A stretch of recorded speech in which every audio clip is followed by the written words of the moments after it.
If there are at least two players, a game exists. And there are two kinds of games: finite games and infinite games. Finite games are played by known players. They have fixed rules, and there is an agreed-upon objective that, when reached, ends the game. Football, for example, is a finite game. The players all wear uniforms and are easily identifiable. There is a set of rules, and referees are there to enforce those rules. All the players have agreed to play by those rules, and they accept penalties when they break the rules.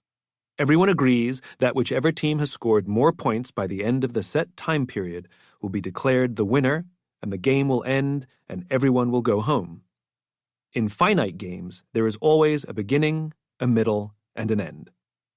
Infinite games, in contrast, are played by known and unknown players.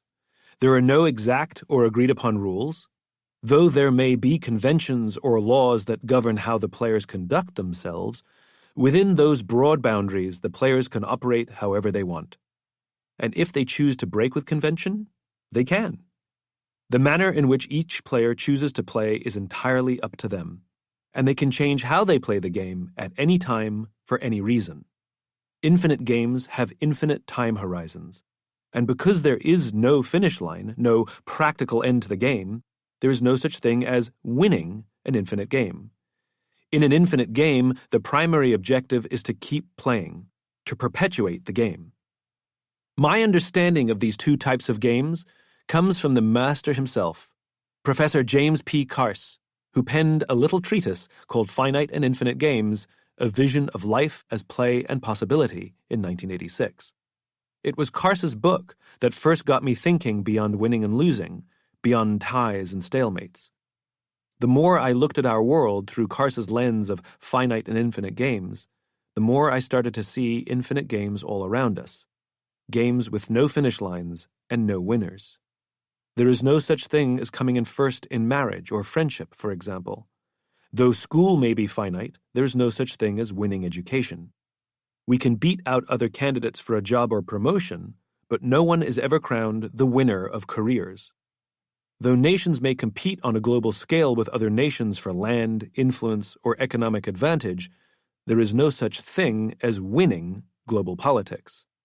No matter how successful we are in life, when we die, none of us will be declared the winner of life.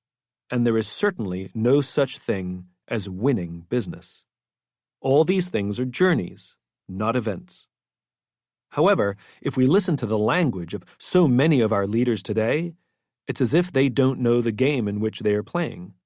They talk constantly about winning. They obsess about beating their competition. They announce to the world that they are the best.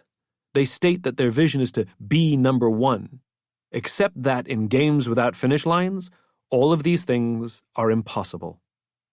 When we lead with a finite mindset in an infinite game, it leads to all kinds of problems, the most common of which include the decline of trust, cooperation, and innovation. Leading with an infinite mindset in an infinite game, in contrast, really does move us in a better direction. Groups that adopt an infinite mindset enjoy vastly higher levels of trust, cooperation, and innovation, and all the subsequent benefits. If we are all, at various times, players in infinite games, then it is in our interest to learn how to recognize the game we are in and what it takes to lead with an infinite mindset. It is equally important for us to learn to recognize the clues when finite thinking exists so that we can make adjustments before real damage is done.